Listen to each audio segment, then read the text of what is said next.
Common Council, if we could rise for the pledge. I pledge allegiance to the flag of the United States of America and to the republic for which it stands, one nation, under God, indivisible, with liberty and justice for all. Again, welcome everyone. Welcome to Adam's cheering section from the DePaul swim team. So glad to have you here. For the benefit of the public, I'd like to bring before council an additional resolution. It was mailed out to council earlier this afternoon, but it didn't get on the official agenda, and that would be Resolution 2022-3, a resolution opposing legislation regarding the business personal property tax. If that's agreeable, we'll take that up at the end of the meeting. Okay, we have no public petitions or comments. Oh, sorry. Go ahead with the roll call. Councilor Mark Hammer. Here. Councilor Adam Cohen. Here. Councilor Stacy Langdon. Here. Councilor Veronica Pedro. Here. Councilor Cody Eckert. Here. Councilor Dave Murray. Here. And Councilor Jacob Widener. We have no official public petitions or comments or special requests, but I would like to call up Will Hare. He is noted later on the agenda for flag design for City Council, but we'd like to have you just come up now and maybe show us what you're thinking, introduce yourself to the council. Yeah, please. And you're welcome to take your mask off for speaking purposes. Thank you. Hello, my name is Will Hare. I came here tonight to present a design for a flag of Greencastle. I don't know if you want me to display it. Go, sure, show it. I might need. Do you need help? I might need that because. All right. Oh, nice. Awesome. Yeah, it came to my attention last year with the inauguration of President White that DePaul had a flag but not Greencastle, so I just thought I'd come up with the design, and from some popular demand in my own private domain, they said, why not ask if they want to adopt the design. So. Will, are you a DePaul student? I am. Okay. Where do you come from? I'm from Glenview, Illinois. What year are you? Freshman. Wow. Okay. That's great. Yeah. Way to take initiative. I love the seal. Yeah. Seal too. Are the stars symbolic of anything? Or? They are actually. The black and white are DePaul, and of course in the middle is Greencastle, so kind of a small symbolism. We're all together. Greencastle. Okay. We don't have a city flag, Bill? I don't really know. I hadn't had time to. I know you have Never seen one, but I haven't either. yeah. seal, which is I know we have the seal. That's what I was Yeah. thinking. I was like, you have a seal and not a flag. So Why the green? Why did you choose green? well, in the name Greencastle, I thought it would just be an obvious choice, in my opinion, for the name's sake. Would you be open to a few tweaks? Yeah. I'm sorry. Would you be open to a few tweaks? Sure. If you would. I just saw the green and thought Cloverdale. That's the only thing that, Interesting. I just jumped right out at me, Our high school Needs colors to be are purple. forest green. Okay. Forest green. Or forest green. Okay, just a darker green. Yeah, that particular shade is more aligned with Cloverdale. Okay. Not that there's anything wrong with Cloverdale. Let's be clear. Yeah. they've got a Just corner a on the little market on that cross-county color. rivalry there, that's all. Of course, that's fine. So you took this up, this was an initiative of your own? Yeah, it was. I laugh. Ironically, the idea came from my mother. She was just pounding me to like, what Christmas present what do you want or something like that, and I couldn't think of anything. I was like, it'd be kind of cool if I had a flag of Greencastle, and I noticed that you guys didn't have one, so I just decided to make my own design for it, and then Okay. people, my friends too, they like the design so much, they're like, why not ask to see if they would adopt the design? Yeah. Great initiative. All right. Well, thank you. So how would you like us to proceed? What do you Yes. what are our steps? What's the next? What do you think? Well, I was thinking that if you do adopt the design, I guess you can inform me how you want it done. Of course, I can change the color, no doubt. And then if you would like me to order a set of flags for you, that would be nice. I suppose maybe I might ask for some a little compensation. maybe. I'll leave it up to you. But We would buy the flag. Yes. yeah, So is it, on the reverse side, is it the same, or is it back? it would. I believe. Yeah, it's only. It's a prototype. Okay. Yeah. But this is a demo. Yeah, it's essentially a demo, but if you would want me to send the design your way, the image, and that way you could print it yourselves, I can be happy to do that. Lori, what, I'll give you my email address. You can send it to me, and I'll send it out to everyone. Okay. Well, thank you for, Yeah, Or you can White, just send take it the- to Evan. Do you know Evan? White shirt back there. I do not. Well, you can get it from him, and then he'll get it to me. Sure. Okay? All right. Do you still want me to send it Yeah. to you? Oh, whatever. Eric, did you get a picture of it? No, I was hoping you'd come out in front of this. There you go. Oh yeah. Behind the podium, so if you, where you can help him again. Lori, can you help again? Evan, come up here and. Yeah, let's get Evan. There we go. He's been working here at City Hall, that's why we're picking on him. Might better get a little closer, or if he can zoom in too. So. I would fly one. I think it's great. Yeah.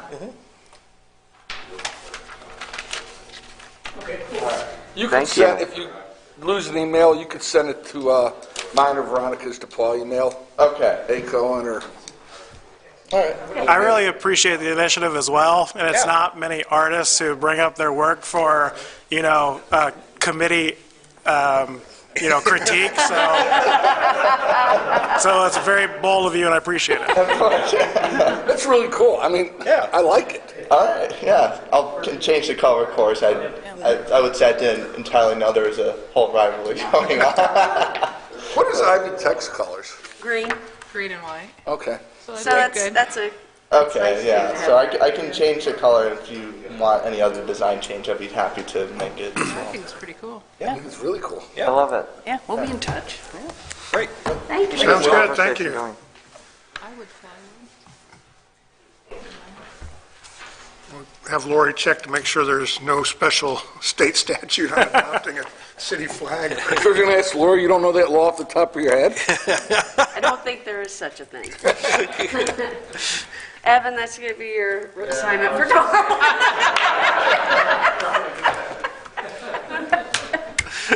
You say, when does the spring semester start?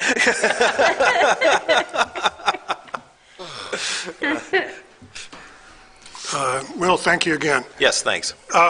Department head reports. We have several of our department heads here this evening. If anybody wants to step forward and mention anything, you're more than welcome to, or if any of our members of council have any questions. Is the deadline for basketball sign-up is the 15th, is that correct? We'll have, so if anybody's still working on that, just go to greencastleparks.com and get signed up for that. Any questions of department heads? How many enrollees do you have so far? We have 157. Whoa. How many coaches do you have? About 20. Better than I thought. Yeah. So you need coaches. I need a few. I've broken it down.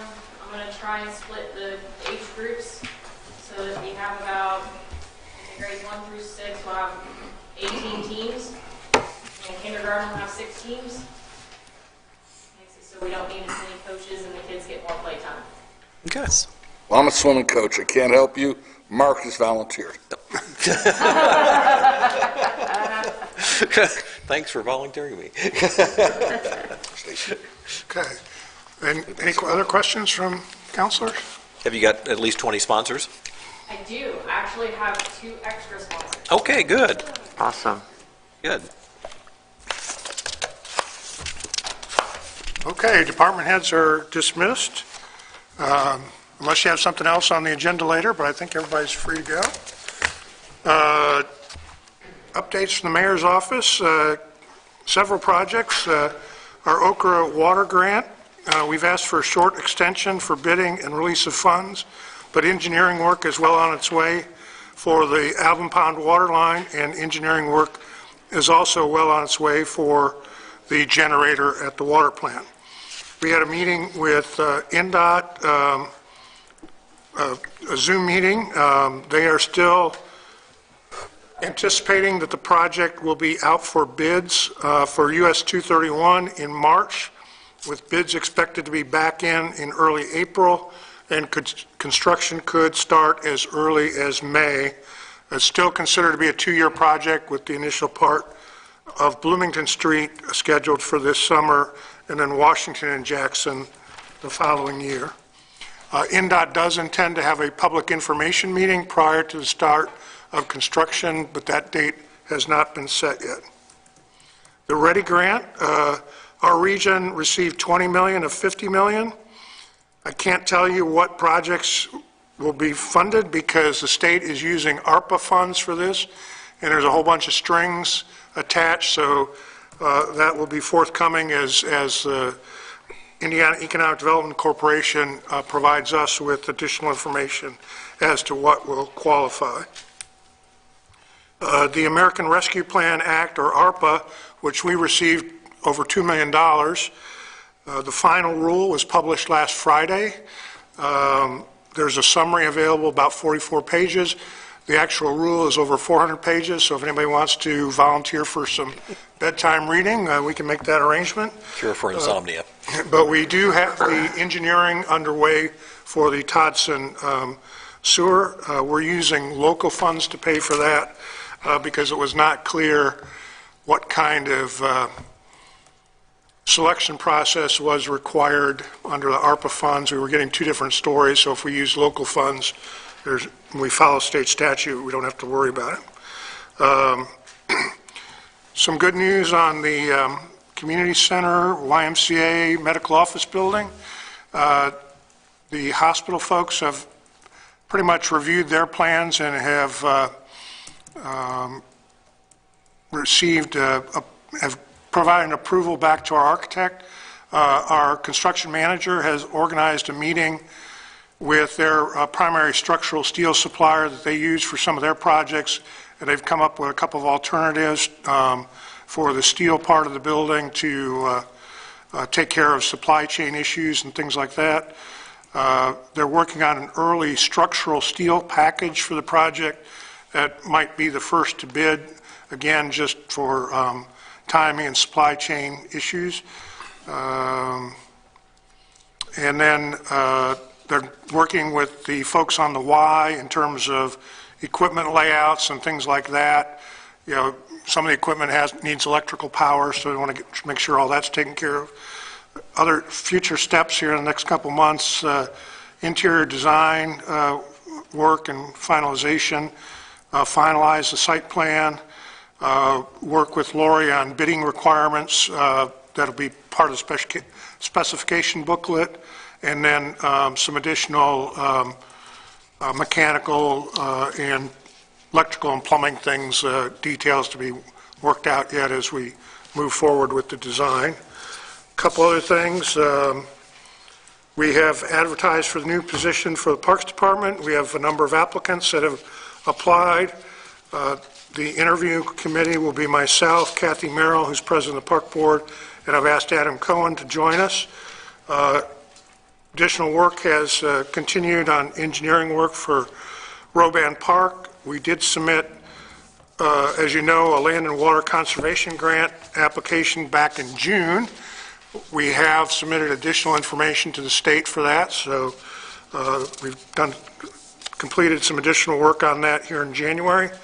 We also completed some additional revisions to our next level trails application. DNR came back and said we'd like to have you make some changes, so we'll see what happens there.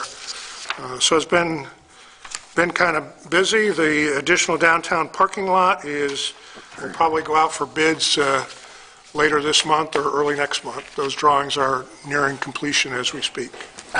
So. Mayor, can you expand on the structural steel and alternatives and all that? Because that's a potentially huge barrier to the Y getting off the ground. Yeah, we've as we interviewed construction managers last year, One of the things we learned was steel fabrication is tending to have a long lead time. However, we've got two steel packages or parts to the package with the Y. We've got conventional steel framing that will be for the medical office portion of the building. That's not much of a problem. There's a couple things in there that can be adjusted, not really having impact on the cost or anything. For example, they're looking at going from what are called bar joists to steel purlins. It's just a different way to frame it, fairly common, not a big deal. For the trusses that will span the gymnasium space, those are all custom fabricated. Those potentially could take a longer lead time just because they are a custom unit. So that's why we want to try to potentially get that package out a little earlier to see what happens. So a formal decision has not been made on that, but they're doing some additional research on it to see what the options would be. We are still not obligated financially to this project until we get final numbers and a guaranteed That's maximum correct. price, correct? That's correct. Yeah. Okay. So as the design work finishes up, it will go out for bid, and then once the bids are received, we'll have our final numbers, and that's when we'll sign off on it. What do you think the timeline is on that? Later this spring. So Could be as late as Memorial Day. I'm hoping not, but I'm hoping not too. But could be depending on what's going on in the marketplace and stuff. Okay. There won't be a structural steel order placed until we know the guaranteed maximum price, correct? That's probably likely. Yeah. I don't need a probably likely. It's a yes or a no for me. Yeah, I can't imagine that we would order anything before we knew it, before we were obligated. Especially a custom order. Yeah. We haven't signed a contract, so who's going to pay for it? Yeah. Right. One of the things we want to look at You is would be? You would have to pay for it? We would, even though we had signed a contract? Okay. No, if we're going out to bid on just the steel, we're on the hook for the steel, and what if the rest comes? We've had numerous conversations about this. Other than that, that's about all I have. Linda's got some good news to share with the group. So when is the cutoff for the applications for the park director? The actual cutoff for park director applications is January 20th. Okay, so a week But we're away. meeting next week to start to go through the applications that Okay. we have received so far. Okay. About a week left. Any thoughts about the future of the home that's over there where Rod was previously? Just haven't had a lot of time to think about it with other things on the plate. We've gone through it. It does need updating and some repairs. I mean, it's like anybody else's house that there's not been a lot of work done in 20-some years. So things like new carpet, new paint, some updates to the bathrooms and things like that would need to occur. I think one of the things is, we'll have to ask the park board, do they want to have somebody living in the house?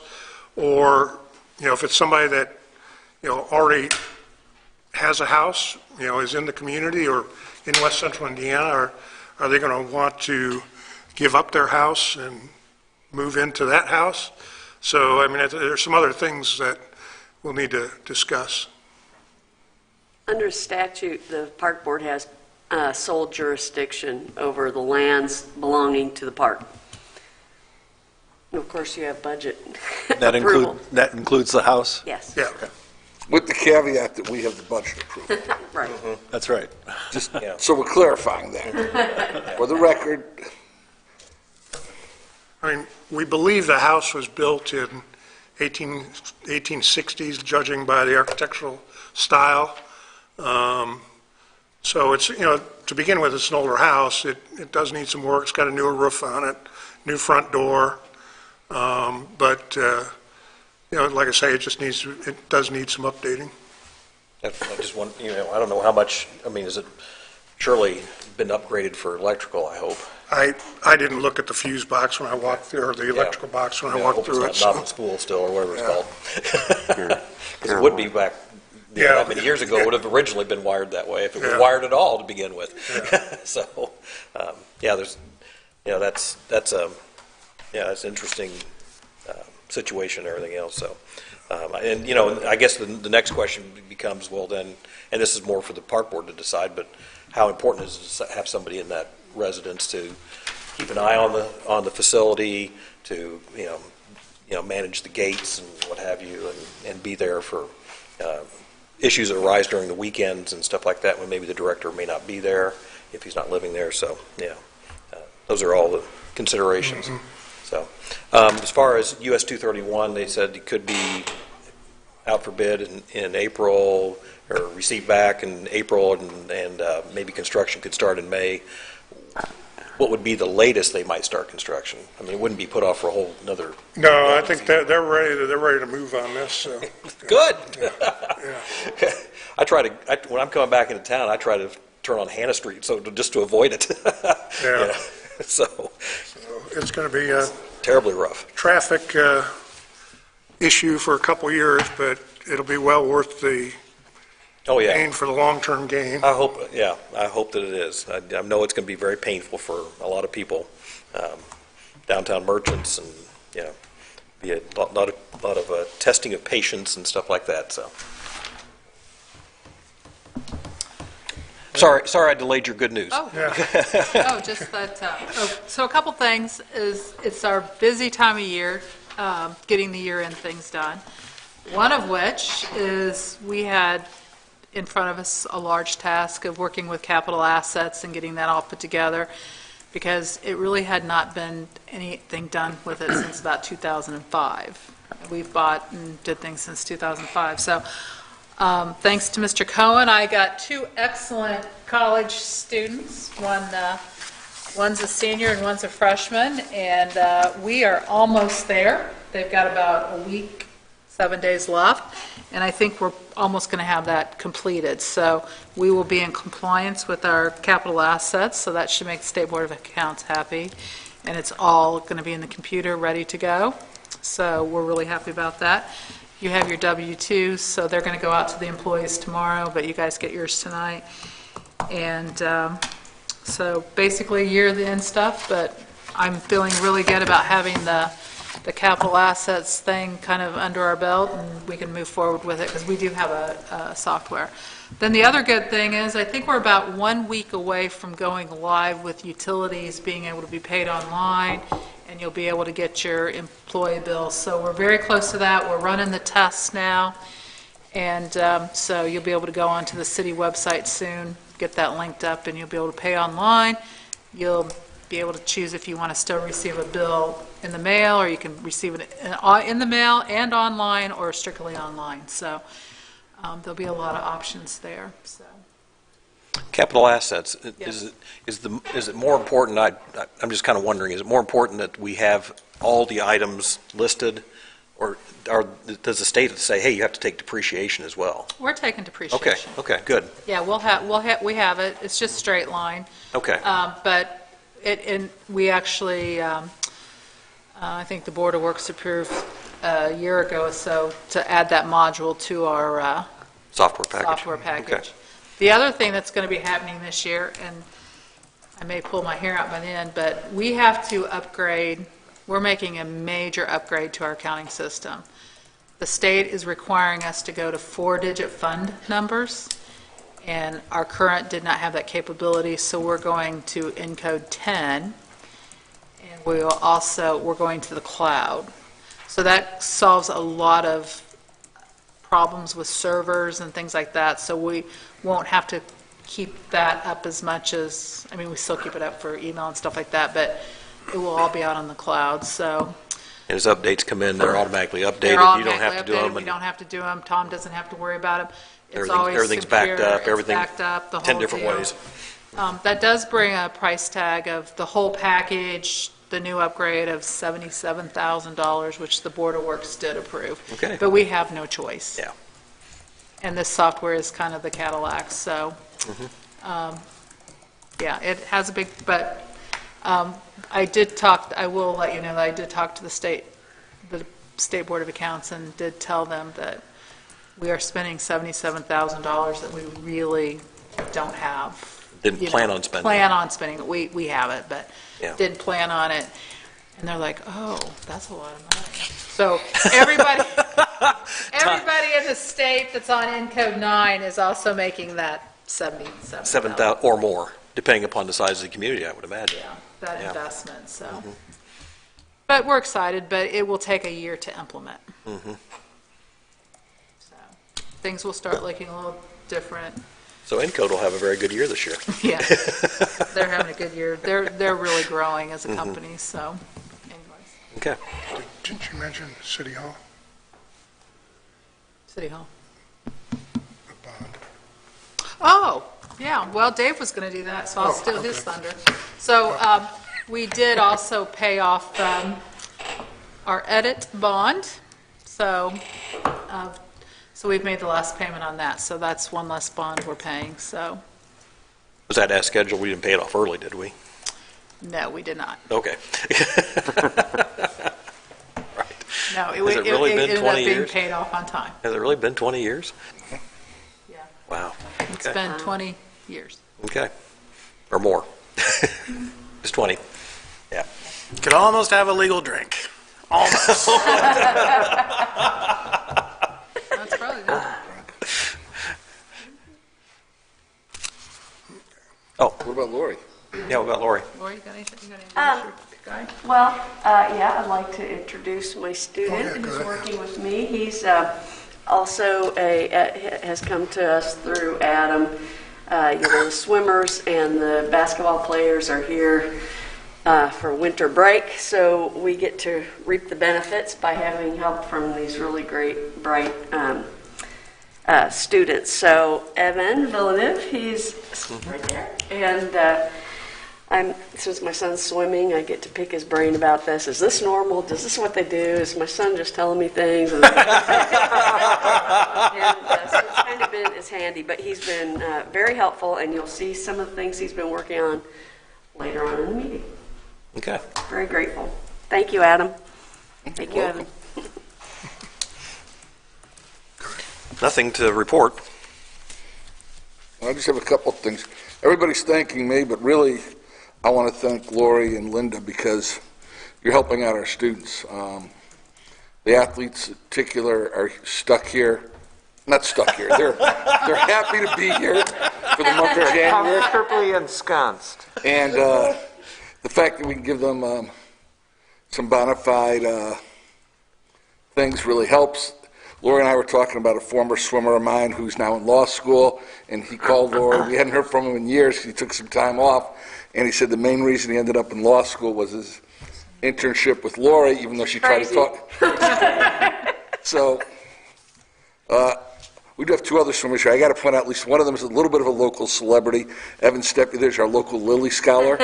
He chose to stay in town. And we won't ignore Brock because he's from Plainfield, so they're all locals. But really do appreciate you taking them.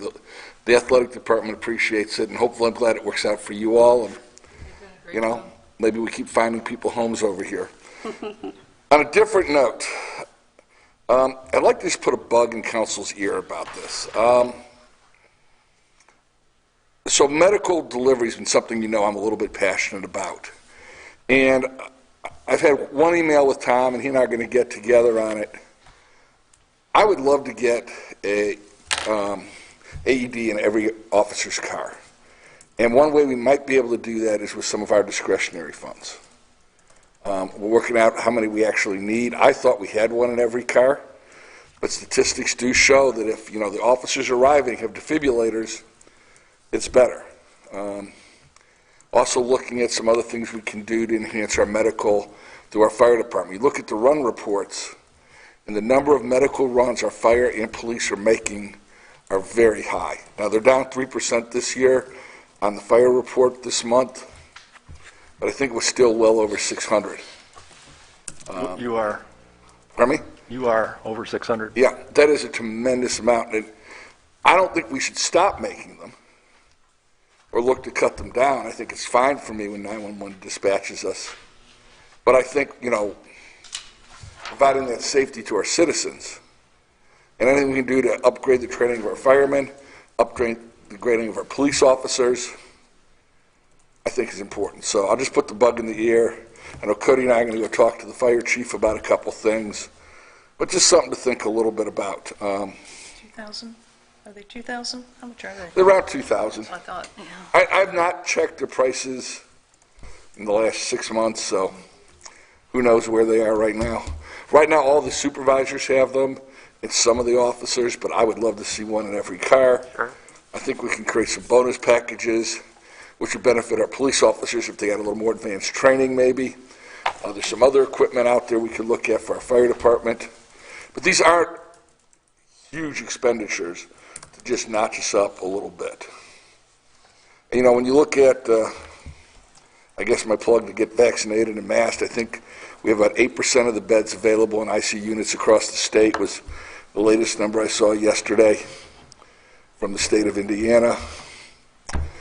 You know, everything we can do to provide medical care is fundamental to us. So that is my plug for tonight.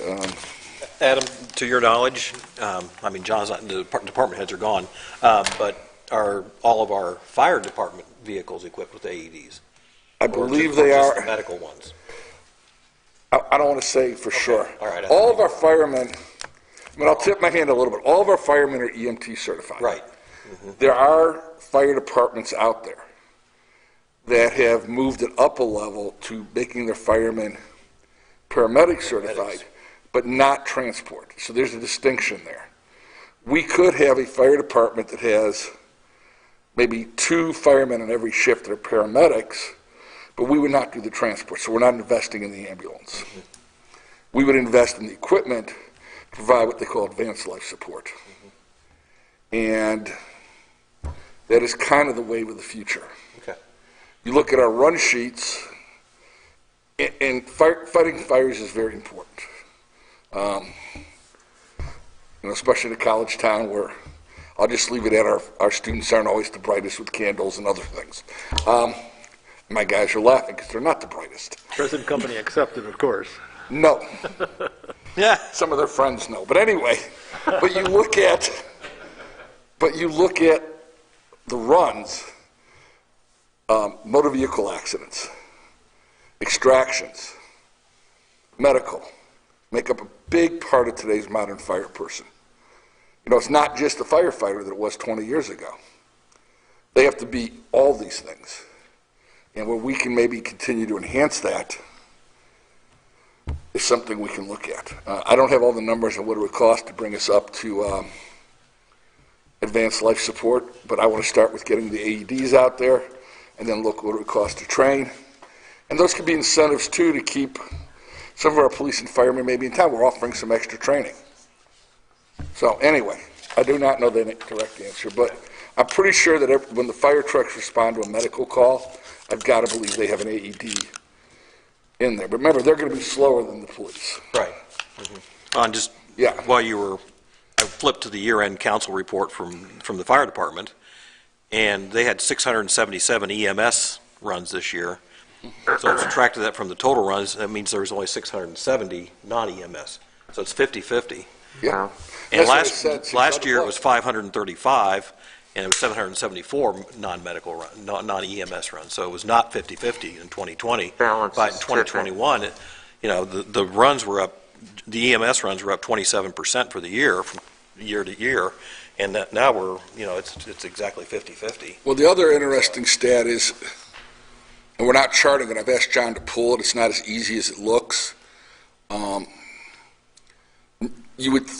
Some of those runs are what they call lift assist, where we're just helping. Okay. But a number of those runs are actually our fire arriving first Before ambulance. and bringing people back from flatline situations. We hear about the police with the Narcan and stuff, but our firemen are arriving at full heart attacks. They're arriving in situations where they're bringing people back. So everything we can do to make that better. Now, the one downside of those up runs, and John will be here, hopefully in a month we can talk about it, is if our firemen respond to a paramedic call and then a fire comes in, they can't leave where they are. So if they're taking care of you and you're an emergent, they don't get to just run away. So that is stuff you have to begin to factor in. And that's where reciprocal and mutual aid comes in. Mutual aid. But, you're right. You look at those numbers, they're staggering. And I think we'd all want, And it'd be nice maybe to chart EMS versus lift assist. I don't know if he's capable, if we're Yeah. capable. Yeah. But, we all saw the story in the paper of Tony Robertson. Right. That was public. That was a perfect scenario. And Tony was giving so much to our community. It was really saved by great dispatch, to police, to fire, to EMS, to Putnam his County wife. Hospital. Yeah. So, that's the story. Yeah. And that's why you invest in that. So, I'll get off my horse box on that one. That's tonight's. Thank you. That's my New Year's resolution. I'm just warning you. I'm going to try to keep that one. Don't keep too many. I have nothing tonight. I have no report tonight. Nothing to report. Discretionary funds, how much do we have this year, Bill? Each of us on council? Adam's point. 9,000. 9,000, okay. Well, I've offered to pay for the carpeting at the park director's office, assuming the park board wants to take me up on that offer at their February 6th meeting. So I'm spending part of mine now, but Good investment. I'm open. I want that to look as professional as it can be for a new director. So, The staff has the office all fresh coat of paint on things and stuff. And yep, so, that's all I have. one thing I would like to remind people of, DePaul is offering a number of events on Monday for Martin Luther King Day. So if anybody has the ability to take part in those, they're open to the community as well. And more information can be found on DePaul's website. And I saw, I think it was in the banner, wasn't there a nice picture of when Martin Yep, Luther there King was. spoke? People always forget that he spoke here in Greencastle at Coben. Okay, next item on the agenda is approval of the minutes of the regular session from December 9th. Entertain a motion to approve those. So moved. Second. We have a motion and a second to approve the minutes as presented. Please signify your approval by saying aye. Aye. Aye. Okay. Any opposed or any abstentions? Hearing none, the minutes are approved. Next is approval of city claims. I think Dave was in checking those out. Yep. Payroll, $492,636.35. Pensions, $18,508.98.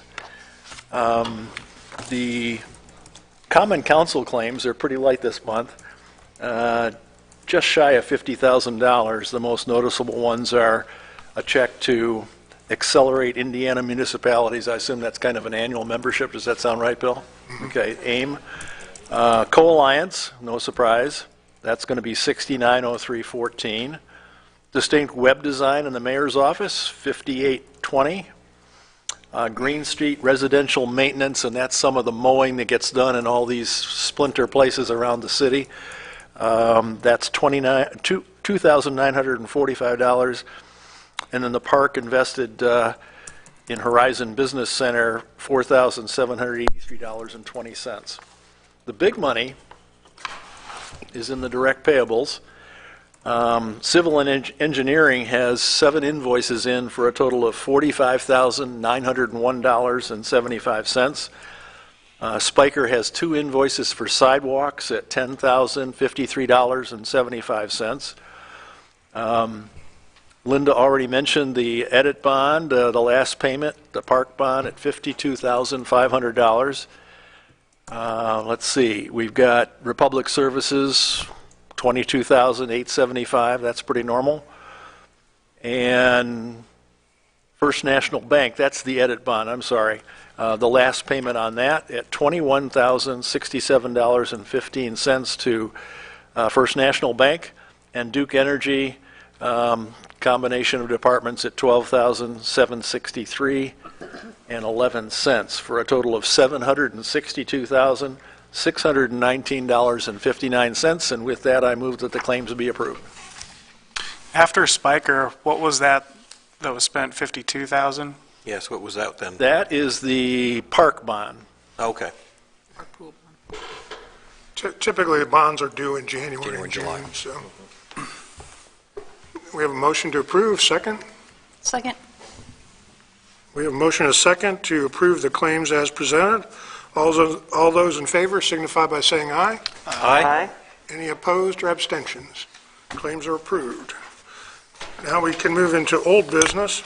The first item of old business is ordinance 2021-16, an ordinance amending section 6-95 of the Greencastle City Code regarding trash and refuse pickup and disposal fees. This is second reading, but we will have to read it because we have adjusted the rates to reflect the bids that came in for the trash contract. So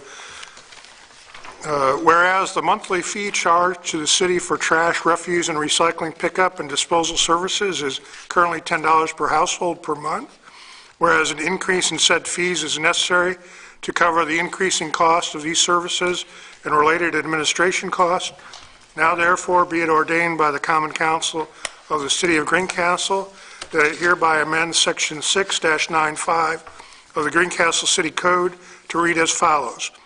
The City of Greencastle shall levy the following charges per month for trash and refuse pickup and disposal services and curbside recycling services rendered through the city. March 1st through February 28th, 2023. March 1st, 2022 through February 28th, 2023, monthly fee of $16.50. March 1st, 2023 through February 27th, 2024, monthly charge of $17. March 1st, 2024 through February 28th, 2025, monthly charge of $17.50. March 1st, 2025 through February 28th, 2026, $17.75 for the monthly charge. Sticker cost would be $2 per sticker for excess disposal units. Additional refuse toter cost per month would be $5 per extra toter. Additional recycling toter cost per month would be $5 per extra toter. This ordinance shall have full force and effect upon passage of the Greencastle Common Council and its approval by the mayor, passed and adopted by the Common Council of the City of Greencastle, Indiana, this 13th day of 2022 with appropriate signature lines. Lori, do you want to add anything? Evan helped on this one. You might want to, so there will need to be a motion to amend what you approved the last meeting, because it was a simple flat rate, and now we know what the rates will be. So I think that's it. If I understood that right, residents can get an extra tote at $5 a month if they want. Right. That's how it is now, but they've added recycling also, that you can do that. I think now that they're not losing so much money on the recycling, it'll be helpful. So they've agreed to do that. Lori, can you explain the sticker cost? That was a new thing for me. That's something, we've actually always had that. If people have an extra bag and it doesn't fit in the toter, which toters hold 96 gallons, but if they have an extra one, they can buy stickers and put them on the bags, and they'll pick them up if they have a sticker on them. Okay, thanks. Where would people buy those stickers? Right here. Right here? We have them here, and then they have them out at Republic. Okay. Okay. I did Lori? notice. Oh, go ahead. I did notice that I think it probably should be on the second line there, through February 29th, I would assume, not 27th. Oh, yes, typo. So, are these prices exactly what we're being charged, or? So, yeah, the first year is exactly what we're being charged. Okay. Then we have always had an administrative fee. That's why I wondered how much do prior. we? So the following years, there is the administrative fee. Slight amount. Is added into that. Okay. But for the first year here, there will be a slight water rate increase here come February and things like that. And we, at this time, felt we didn't need to make an administrative fee, so we chose not to. Took a holiday. Took a holiday on the administrative fee. Okay. So what do you need? You need a motion to amend? Yeah, to amend, which also includes the change to the 29th, not the 27th. Motion to amend the ordinance you passed on first reading to reflect these figures. I made the first motion, so I'll move to amend the ordinance to reflect the correct and updated figures. I will second Adam's motion. We have a motion and a second to amend the original version of ordinance 2021 to reflect the actual rates and to change the 1 February date to February 29th. Any further questions or discussion?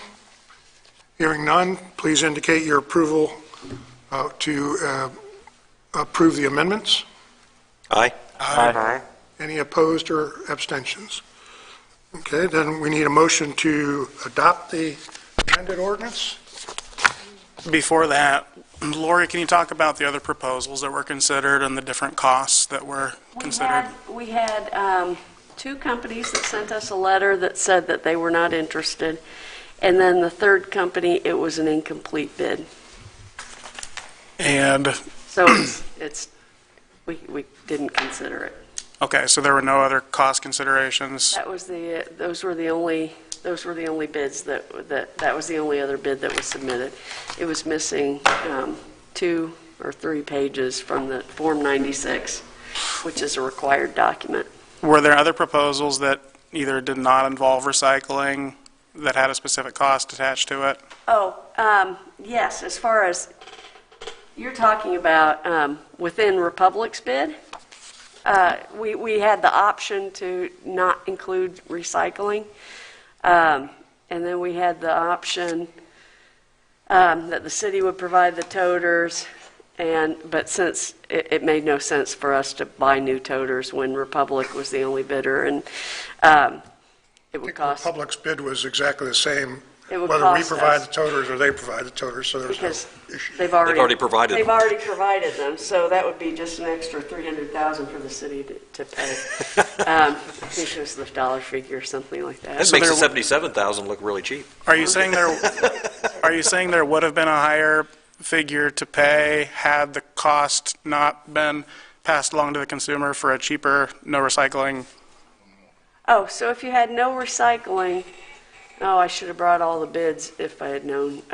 It was like $1 less, I think. It wasn't that much I of a think difference. it was $250 or $350. $350 a month added for recycling, the recycling option, and the Board of Works determined that that was the way that they wanted, that they thought, because it was a minimal charge to provide that. Definitely makes it administratively much easier because the other option was going to be that people could, we asked them for a bid that would lock in a price so that if our customers wanted recycling, then they could do it at this such and such fee. So, yeah. So if we I didn't, can go get the well, I would like to see those, but if we didn't have the recycling option, what would people do if they really wanted to recycle? Then they'd have to get, they would go, well, they would have the option, to Republic, since they won the bid, at this locked-in price and have a private contract with them. But we locked the price in, so, but you'd have to, it was with a guarantee of at least 200 people who would get the service. But there would be nothing that would require someone to use Republic. They could go to different companies. Okay. But they would have to have a private contract for recycling. Just for comparison, I called a friend that lives in Edgelia to ask what they pay for trash there, and they pay $20 a month for trash and recycling pickup. Was it surprising to you, Lori, that we only had one bidder? In the end? I thought we would have one that decided not to. One of them that submitted a letter, I was surprised that So you were really counting on at least 3. we thought we'd have 2 for sure. Okay. And we did have 2, but... Well, we did have 2. Yeah, but not really. Yeah. Yeah, they had to be disqualified. They had to be disqualified. Yeah. Are your questions answered, or you need? Yeah. Did I make that clear enough? We had. Well, I just wasn't here for the Very Board of com- Works meeting where you had those different options, so I didn't see that, but It got very complicated yeah. because we had so many options. Yeah, and if there was a cheaper option for the consumer or for the customer, but that would have had more cost for the city with the additional totes, then if there's, that consideration. And I think if I'm remembering correctly, I probably ought to check this before I say it, but Eric, I'll check this afterwards to make sure it's right. But if you went then separately, the guaranteed price was higher. I think it was $5 or $6, depending upon which company it was. Yeah, it was $6 from Republic per month if you went separately. But it was $350 if everybody was in. Does that, am I being clear? Well, if we You denied understand this what I'm contract and we said, Board of Works, you need to go for the cheaper option, then would it kick back to the Board of Works to consider that? No. It wouldn't? No. The contract was awarded. It would just be the city wouldn't be able to change the fee. We Okay. charge. We would lose money. Okay. Okay, so the contract's already been awarded to Republic for the service for everybody recycling. And if we don't pass this, then we're cutting our own throat, dollar-wise. Dollar-wise. Yeah, we'll have to subsidize it with other parts of the budget. Quite frankly, I was expecting higher I bids. agree. Oh, I thought all of it was Yeah. going to be much higher. Yeah, I think we were expecting it to be more like what Edgeley is paying. I so. thought it were 25. And I think really, my belief is that we've been doing curbside recycling now with the toters for 20 years roughly, maybe longer. And, everybody, and I think we've worked out some of the problems we had in the past few years, several years ago.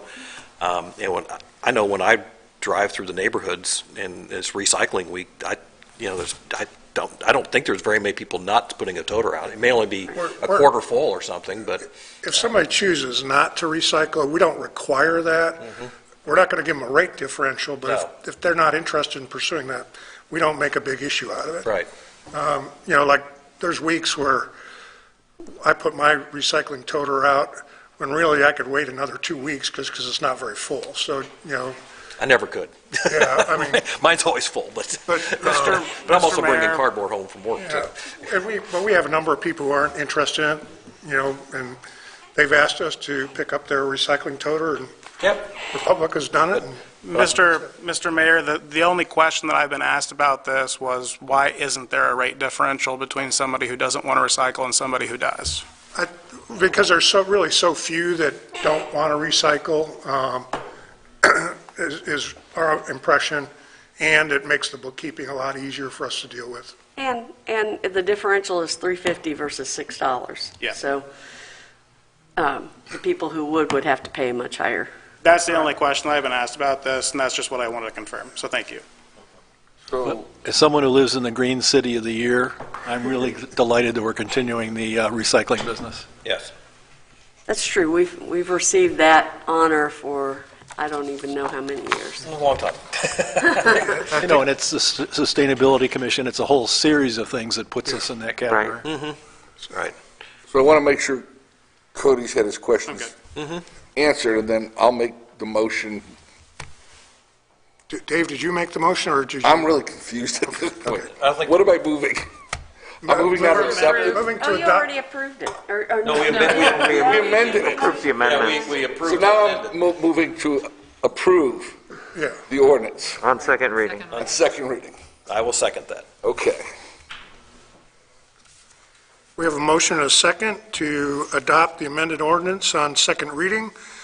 Any further questions or discussion? Hearing none, I please. have further discussion. Okay. It has been since 2004, our last increase. So 17 years, so it's been a long time. Our residents have gotten a pretty good bargain for the last few years anyway. It was a good run. Yeah, and it's still, this is fair. Yeah. This is not an unfair price at all, to say the least, so. So, any further questions or discussion? All those in favor signify by saying aye. Aye. Aye. Any opposed or any abstentions? The ordinance is adopted Can I on make a second reading. comment? Go ahead. So I think either the city of Greencastle or Republic will be mailing out information about recycling. Your recycling day is going to change. It's going to be easier. I'm not sure the exact, well, I guess it'll change on March 1st to where they will be picking up your recycling on the same day as your trash day. Oh, well, good. But I don't know if you'll be an even or an odd. But if you get a letter from Republic in the mail, please open it because it's going to give you recycling information. Okay. Okay? And it still will be, I guess I didn't, but it still will be weekly for the trash, every other week. Week for the other. For the recycling. But you will put your toters out on both toters out on your recycling week. Okay, on the On same the day. same days. We do know that's happening, and they are going to be mailing out information. So if you get something from Republic, please open it, because it's going to explain to you the recycling. Well, we will also post that on our city website. And you might get a mailer from Things like us, that, too, yeah. because we're going to be mailing out a mailer on different things coming up, too. And is there difference on, I guess this should have probably been during the discussion, but are there certain things that they're going to tell us, hey, we're not accepting glass anymore? Because I know that's been an issue. So far, I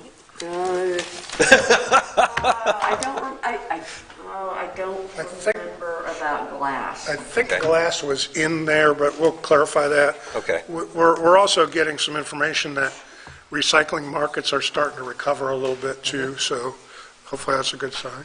I'll get the answer before you leave. Yeah. Okay, thank you.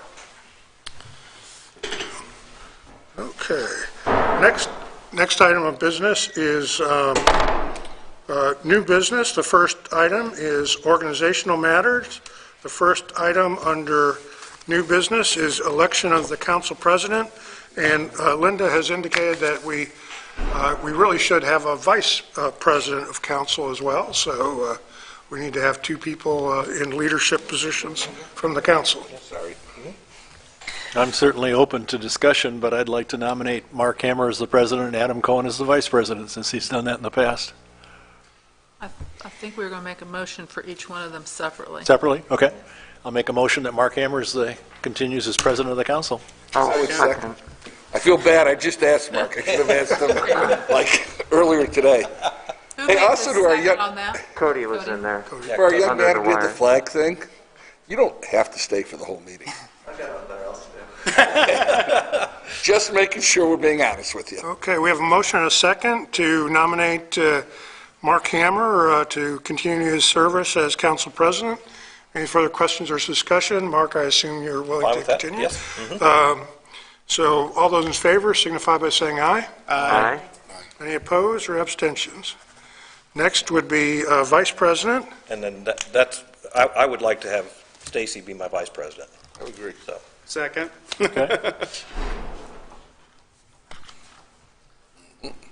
We have a motion and a second to have Stacy Langdon serve as the vice president of city council. I assume, Stacy, you're agreeable to that? Yep. Okay.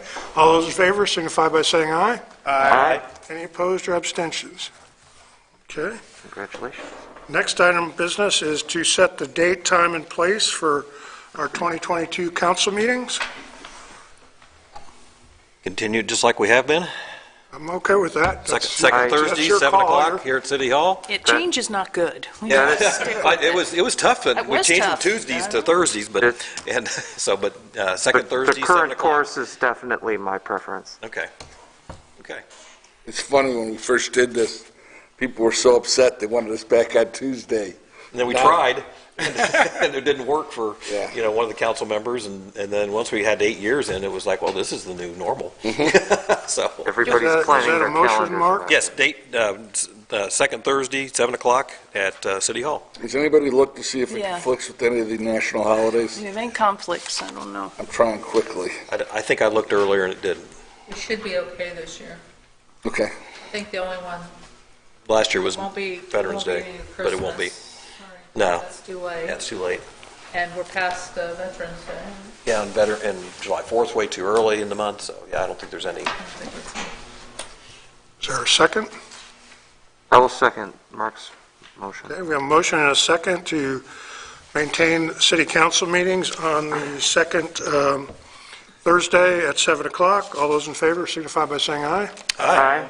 Any opposed or abstentions? Okay, next is some annual appointments.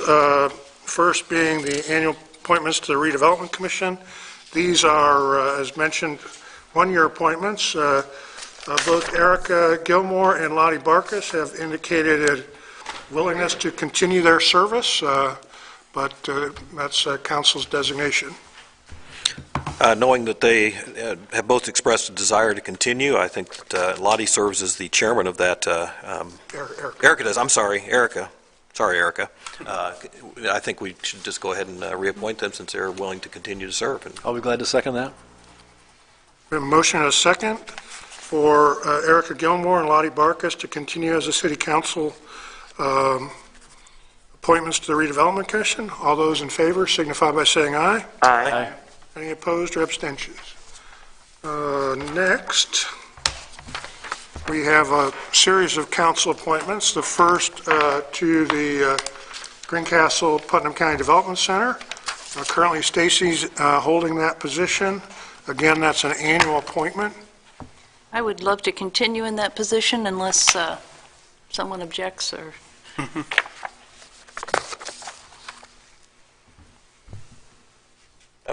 I didn't hear any. So do we need a formal? We need a motion and second on all these, or is it? Can we do it in Can mass? we move for a We'll slate? do all of them, then we'll do Okay. a motion to accept them all. Okay. Okay. I would be delighted to stay on sustainability this year. 911, currently Adam is on that. Somebody else like it? Cody? It's a good board. I've served on it 2 years ago. What are the meetings? At night? I can do that. It's an interesting board. You'll learn a lot. I was Yeah. on it a couple of years, and it's good background information. So Cody's going to take over. Currently, Tom Sutherland is council's representative on the Putnam County Animal Care and Control Advisory Board. That term is a 3-year term. It ended on December 31st, 2021. Is he desiring to continue, or do we know? To be honest, I Forgot to didn't ask, ask okay. him, but I assume he'll. I Yeah. don't think that he has to go to many meetings. I think he'd probably be okay. Okay. And then I did talk to Jake about the West Central Solid Waste District. He was appointed last year, but that board meets during the day, and it conflicts with his business obligations. So if there's somebody else that would be interested in representing the city on that.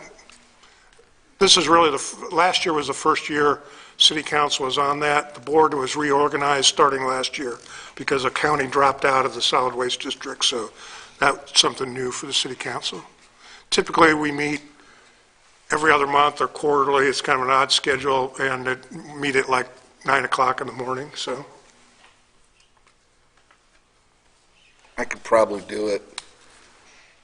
Yeah, I mean, it's 9 o'clock in the morning. Huh? Most months? Yeah. We meet, the meetings are here in town, That's so fine. we don't have to As travel. long as it's not like a 2 or a 4 o'clock, that's when I get into trouble. Thanks, Adam. About it. I don't know anything about it, but I'll get You're gonna brought up to speak. Oh, I'm going to learn. Then we are looking to see to have 3 council members volunteer to serve on the Budget Committee. Who were they I'd like last to year? continue to do that. I think we had more than 3 people this past year. We had many of us- 4, I think. Is that an issue with, We just posted it. We Okay. post it as an open Okay. meeting, but All right. if I know I have 3 people that are kind of my go-to people, and then everybody that wants to come in can sign, So Stacy, Cody, and Like to Dave, do it. is that okay? I was on board last year. I'd like to Okay. at least all 4 of you That again? was our 4 last year. Stacy and Veronica? Okay? So to recap, we have Veronica serving on the Commission of Sustainability, Stacy at the Development Center, Cody at 911 Advisory, Tom Sutherland, Animal Care and Control, Adam for the Solid Waste District, and then Dave, Cody, Stacy and Veronica on the Budget Committee. If Jacob has a conflict during the day, work day, is that what you? Yes, yeah, that's what he told me. Then he would have a conflict for human relations, so we probably, or maybe we can address that at the next meeting, and talk to him about that. Okay, I didn't talk to him about human relations, so Because that they meet during the day. it may be a little easier because that one's usually late in the day. This is Yeah. in the morning, so, okay. If you're looking for somebody who could do that late in a workday, that time of day usually works all right for me here in town. 4 o'clock? Yeah. We meet at 4. Okay, good. Okay, I'll entertain a motion for those appointments. Well, since I'm not on that list, I'll go ahead and move that those appointments be made.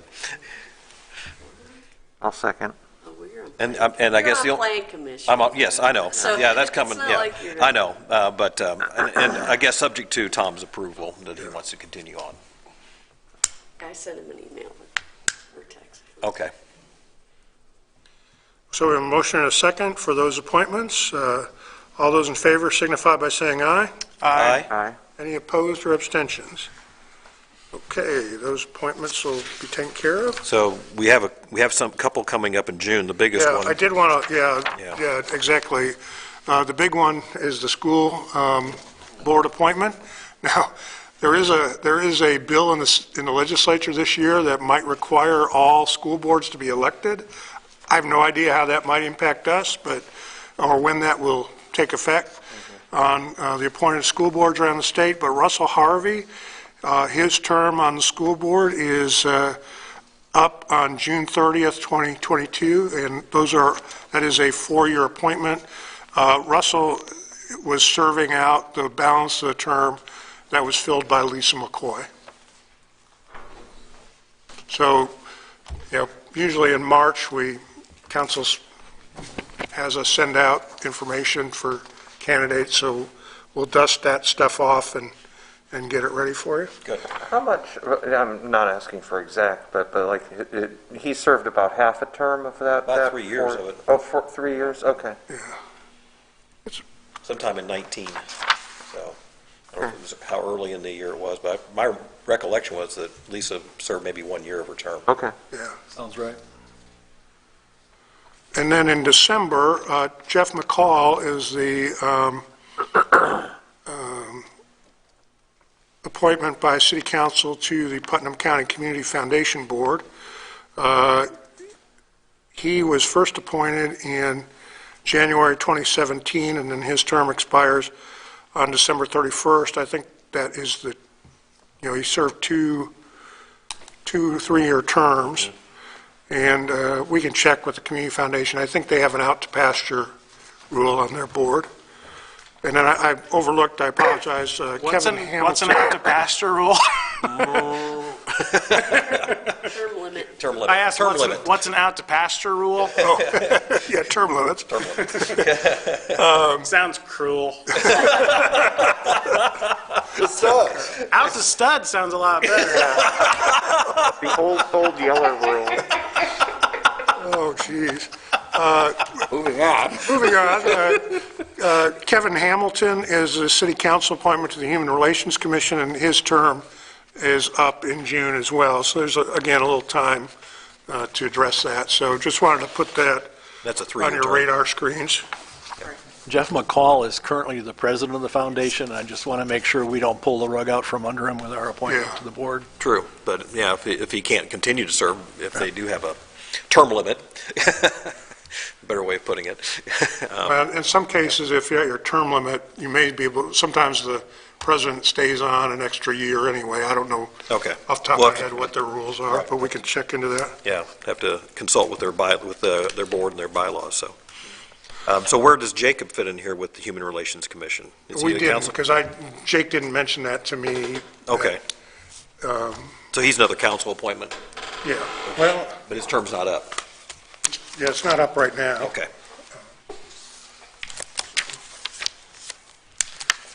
So we'll check Okay. on that. Next is department liaisons, and in your packet was a little table with the incumbent, and then if anybody wants to change, up to you guys to determine. So why don't we just open it for discussion, because I know several people, there's some text messages and stuff like that I received that, so. I would, and I talked to Tom about this, I've been with the police for a couple of years, I'd like to change and take on the park department as liaison if no one else is interested. And I would like to open up fire and inherit police. I'll take fire. I'd like to continue on with Public Works. I'm happy to continue on with utilities. Okay, and Cemetery. then so cemetery, when does that meet? That's just a liaison, It's you're just a not. liaison. Okay, yes, that's right, yeah, So yeah. you I was don't have to thinking. worry about attending a Okay, meeting yeah. Meet on necessarily. Tuesday thinking- afternoon, so. Okay. I was still thinking about previous board meetings and everything else. I knew they had a board, so I'll go ahead and, since Jake's not here, I'll go ahead and take Forest Hill Cemetery. And along with staying on the planning as a statutory appointment there. Plan Commission, whatever. Okay. So we need a motion for that as well? Okay, yep. I move to approve that slate of liaisons as we've described. Second. We have a motion and a second to approve the departmental liaisons. All those in favor signify by saying aye. Aye. Any opposed or abstentions? Yes. Thought you were objecting for a minute. So fire will be Adam. Forest Hill Cemetery will be myself, Mark. Parks and Rec will be Stacy. Police will be Cody. Public Works will remain with Dave. And utilities will remain with Veronica. And then planning will be myself as well.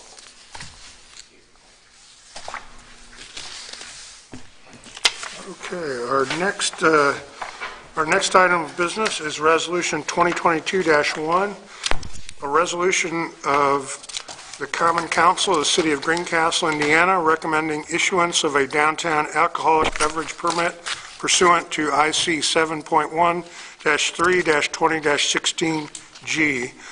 Whereas during the 2005 legislative session, the Indiana General Assembly enacted the Indiana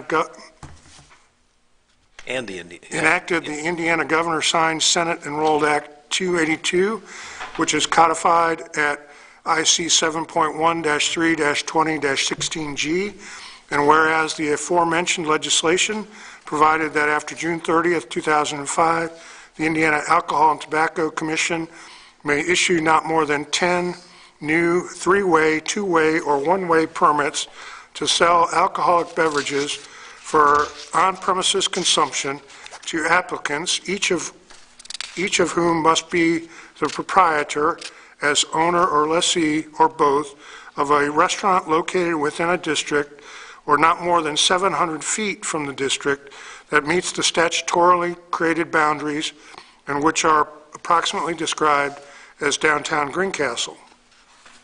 Whereas in 2011, the Indiana General Assembly amended IC 7.1-3-20-16G in order to permit the Indiana Alcohol and Tobacco Commission to issue the aforementioned permits to restaurants not more than 700 feet from the above referenced district. And whereas on January 13th, 2015, the Common Council of the City of Greencastle, Indiana, adopted Resolution 20-15-2, or 2015-2, which established objectives and criteria for the issuance of Greencastle Downtown Alcoholic Beverage Permits. Whereas the Greencastle Downtown Alcoholic Beverage Licensing Committee held a public meeting on December 28, 2021, where the application was presented for Bridges Wine Bar LLC, doing business as Bridges Craft Pizza and Wine Bar at 19 North Indiana Street, Greencastle, Indiana. The applicant wishes to procure a three-way beverage license for the bistro. And whereas Greencastle Downtown Alcoholic Beverage Licensing Committee unanimously voted in favor of the application and has recommended issuance of an alcoholic beverage permit to Bridges Wine Bar, LLC, DBA Bridges Craft Pizza and Wine Bar. Now therefore be it resolved by the Common Council of the City of Greencastle, Indiana, that Bridges Wine Bar, LLC, doing business as Bridges Craft Pizza and Wine Bar, should be and is hereby recommended for a Greencastle downtown alcoholic beverage permit. Such recommendation is conditioned upon full compliance with the objectives and criteria contained in Resolution 2015-2 and pursuant to IC 7.1-3-20-16G. Now therefore be it further resolved by the Common Council of the City of Greencastle, Indiana, that upon written request by either the Greencastle Downtown Alcoholic Beverage License Committee or the City Council, representatives from Bridges Wine Bar, LLC, DBA Bridges Craft Pizza and Wine Bar, shall appear and provide a report as to its activities and answer questions relating to any complaints, problems, or compliance issues. Passed and resolved by the Common Council of the City of Greencastle at its regular meeting this 13th day of January 2022 with the appropriate signature lines, and then attached to that is the compliance agreement and Exhibit A. So, Lori, I'll turn the floor over to you if you want to have any introductory remarks. It's my understanding that this statute was drafted with Valparaiso in mind, and I think some of you have been through all this before. Have you been through one of these, Cody? Okay, all right. Then everybody is aware of what the statutory requirements are. It just so happens that Greencastle fits those same requirements, so we have the opportunity.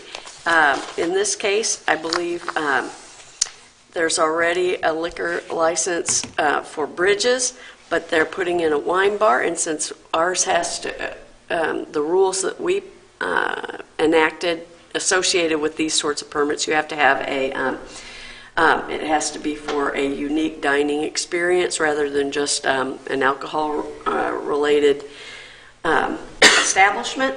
And so they are asking to move, well, they're going to be transferring their liquor license that they have now with the state over to the new wine bar, and this would be for a liquor license, one of our liquor licenses for Bridges, because it obviously has a unique dining experience. And that's what our Alcoholic Beverage Commission or committee found as well. So, if you would like to come up to the, did you want to come speak? Seeing as you've sat here through this whole meeting. Right, through this interest in government work. And driven here from Indianapolis. I have a slideshow. I can Sorry, do you mind stepping up to the mic? Thank you. Oh, you're okay with that,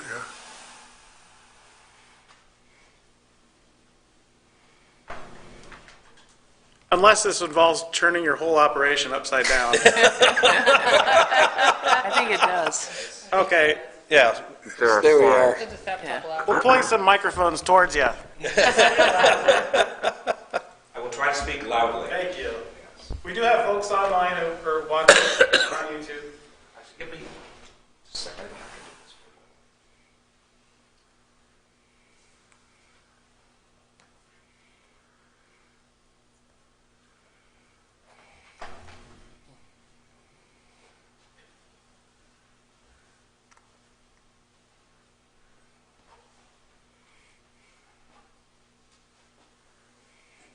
Seeing my computer. There we go. All right.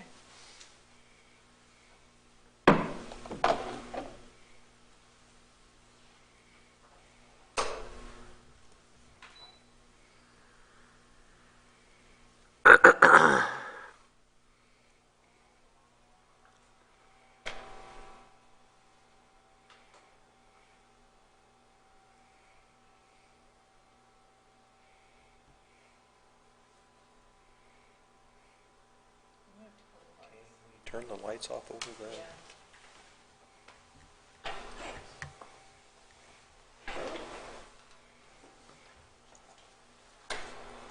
Is that too much? Okay, Veronica, now, we know you had a red eye this morning, don't fall asleep now. I'm not falling asleep. I'm with you. I might fall asleep. Watch me. for the folks at home, the power didn't go out. We're having a slideshow, and we've turned out most of the lights so that we could see it here in the room.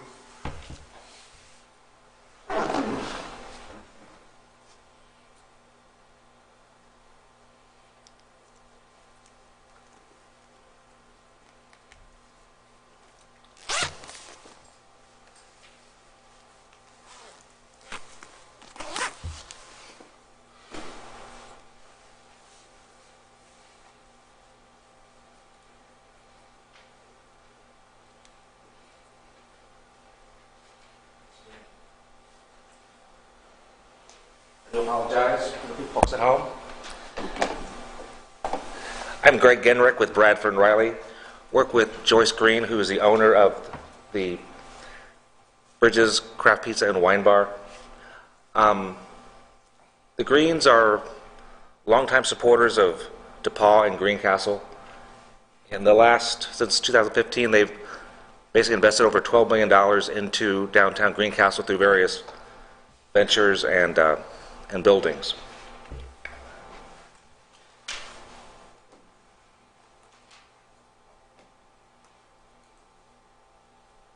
Music on the Square was the first endeavor, which was a unique music center and training facility, which was given to DePaul.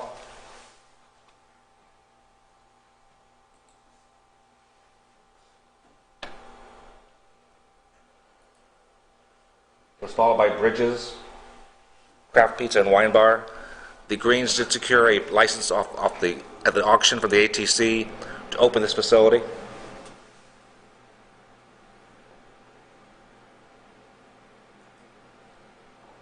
The downstairs, upstairs of the wine bar, the rooftop dining facility, which is very unique to Indiana, let alone Greencastle. Then acquired Tap House Burgers, which is down the street on South Indiana Street, which is a burger place which also serves a full service bar. Again, they used a license they acquired at auction for this one as well. This was not a historic permit for the Greens.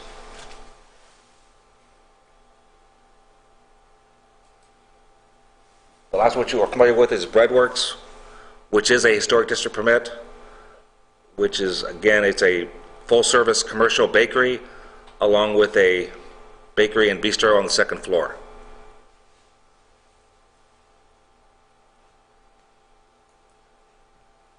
The latest venture is the Wine Merchant, which is at the corner of Indiana and, I apologize, but 231? Washington Street. Yes. Which is the former Lilly Pharmacy building. When Judson Green first approached me, his vision for the wine bar, or for the Bridges Wine Bar, was to have events there where you bring in unique wines and then allow the customers to purchase those wines for carryout. I think that basically, just because of his health and COVID situation, that never really kind of materialized. So the idea now is, with the wine merchants, to take the idea and vision of bringing unique wines to Greencastle is going to be fulfilled through the Wine Merchant. It is about a 2,000 square foot facility, about 30 seats. If you've been to Indianapolis, the Conrad downtown has a bar called Tastings, where you go in and you can actually sample over 100 different wines using a card system where basically you can go in and purchase up to a quarter ounce up to a glass of wine. But it keeps the wine in a pristine state because of the machine. There'll be 4 of these machines in there with some rotating wines as well as other wines available for sale.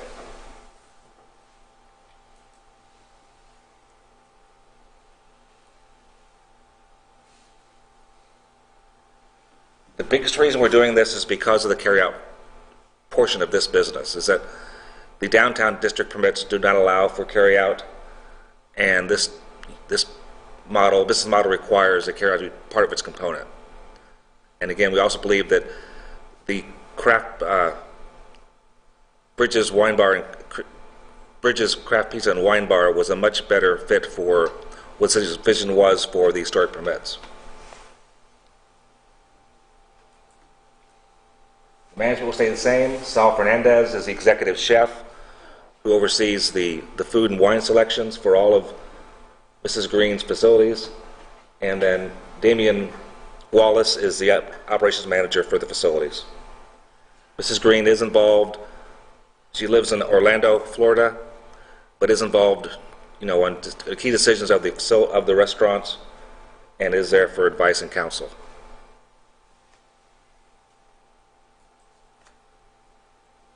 They currently employ over 125 people in their various establishments. The wine merchant will probably bring another 4 to 6 employees or jobs to downtown Greencastle.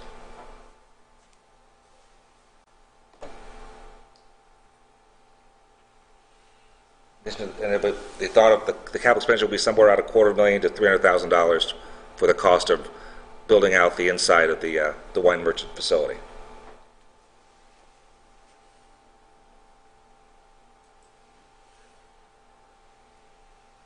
In summary, the opening of the wine merchant kind of continues Mrs. Green's vision for downtown Greencastle and give another unique experience for the residents of Greencastle as well as visitors.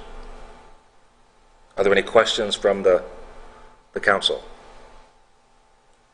Turn the lights back on if you want to. Yeah, let's turn the lights back on. He was asleep. Yeah.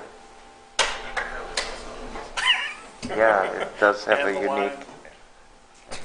Lori, the only question I had, on page 4, it says here, downtown licenses are non-transferable, and it's in bold. Right. I assume because there's common ownership, it's okay to shift the wine, We're going to leave it. He has, they have one, go ahead. Yeah. I'm sorry.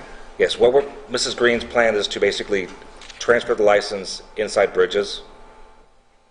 Wine Bar and the new company will operate underneath it, but it is common ownership. Okay. That was without the That's what I cleanest way assumed with was the statute. case, yeah. But the license that they're transferring is the one from the state, and that has different rules. It's the one from Right. Greencastle that's non-transferable. Right, but it also, And so we're giving a new one Right. tonight, But not it- transferring right. anything. They're transferring their old one. Okay. It has nothing to do with us. he is correct, there is language about selling an existing permit, Right. which they're not going to do because of its internal transfer, same with inside the same company, only location change. How many permits will we have left after this? 7? So I think this is awesome, but I want to at least say this on the record. I think there is a piece of this that we are not talking about, we need to talk about. We got this because of Valpo. I mean, I was here as part of this. I was intimately involved in the Stellar. I know Mark was there, and Sue was there. And when we worked on Stellar, we hit a major roadblock. At that moment, there were no alcohol licenses left in the county. And we could not find a way to make Stellar work without bringing in, I'm going to take this down, finding a way for these new restaurants and investments to have their licensing. We looked at every possible option, and it was just kind of a lark because we said, well, Valparaiso got it. How did they do it? We looked at Valparaiso, and it was checkbox, checkbox, checkbox. When we meet it, we have it. But we do have a problem. Our old jail is not in good shape. If that old jail comes tumbling down, it's very unclear by the statute. I think we lose it. So I think at some point we as a council and as a city, by some point I mean sooner not later, need to address the old jail. Because our downtown business is in part predicated on that jail staying up as a jail. I have no idea what happens if the jail comes down, Would they automatically lose their license, or would they lose it at renewal time, or would we just continue to operate because we have it? But, I know we can go into exec session to discuss, offers to buy stuff. I really think we have to, if we're forward thinking, and this is our pivotal thing, and I'm totally going to vote for this tonight, so don't you worry. That's not an issue. Yes. But I think we have to realize how this investment is being built. And we have an obligation to figure out what to do. The courthouse isn't going anywhere. The Opera House. The Opera House probably isn't going anywhere. I don't think the jail's going anywhere, but we need to realize what is at stake if the Opera House or the jail were to disappear on us. So, and we could try going to Bo Baird, see if the state would rewrite the legislation to protect us. I don't think that'll happen. Well, the biggest question would be, would the 3 or 4 that are out there be able to be grandfathered and stay? I believe and would so. would we just lose the think about- unissued ones? But still, losing the unissued ones would be huge, because then we'd be kind of locked in. And Well, we'd be locked in, but also it's not transferable. So let's assume, this is a great thing, but Right. let's assume they decide to change its scope in 15 years, because God knows what the world will look like in 15 years. or even 15 months. Lori, what Or are to sell it off. Or to sell it off, Yeah. or Bridges wants to expand into a craft beer, I don't know. And need a- Lori, what's your opinion on this? That would change. That would have to change. We did make an offer on the jail. Right. But by state statute, you can only offer the average of the 2 appraisals. And the property owner wanted, I can't remember how much more, but almost double maybe. And so a significant amount more, I wouldn't say double, but a significant amount more than what the average of the 2 appraisals were. And so our hands were tied and we couldn't purchase it. But there are some other options, but I think that's where we can be. My understanding is to discuss acquisition of land, we can be in executive session. Or am I wrong on that, Lori? I could be wrong. In some circumstances. We can acquire it. The property owner will not sell it for the average. I know people who've offered more than what the city could have offered and were turned down. There are other ways to acquire it. I'm just concerned, looking at our future, that our whole downtown is predicated, not our whole, but I mean, the restaurant bar business is a huge part of our downtown, and that is our future. And they will be fully protected, probably, but, we need to act, because once it's done, I don't want to be going to the legislature to try to renegotiate this. We got lucky the first time. No one would carry the legislation for us the first time to help us. We called our reps then, and they just ignored us. And then Sue stumbled across, Yeah, how did Valparaiso do it, and called the mayor, and well, that's and yeah. it just kind of, Valpo got this done by the state legislature because the state legislature didn't think there would ever be anybody else who would qualify. Right. Right. It happened. I was sitting in Sue's office. We're like, well, how did Valpo get this? Valpo made a call, and suddenly, like, whoa. But I mean, when we called for help, we got nothing. So, And what year was this? when was Stellar? Help me out here. 2000. well, We passed the all legislation of this. passed in 2005. Yeah, but we went at it in Stellar's, and By 2. our first problem, we didn't even know about it when we first called. We didn't know Valpo was an option. We just started scrambling that we didn't have enough, 2015 when the council passed the, Okay. It was around 2013, I think, was when you guys first discussed, because I was talking with the CFO over to Paul, asking about, options for downtown. I said, we ought to call Valparaiso because they've got a passed a law, and then I've learned there's other towns that have the same unique makeup, which probably were looking at the same thing too, where you guys just kind of lucked into a statute that just fit you like a glove. well, what tripped us off, and it wasn't anybody's fault, was Bon Appetit bought up the last three-way because they wanted to start serving stuff, which is certainly their prerogative, and suddenly we had nothing left. You know, we had Bridges, we had Tap House, we had all these places that wanted to come in and open. So I think, you know, at some point, we have to discuss how to protect it, because it's a great thing we have. It's amazing that, you know, you can just come to a city council and we can say, yep, we got you.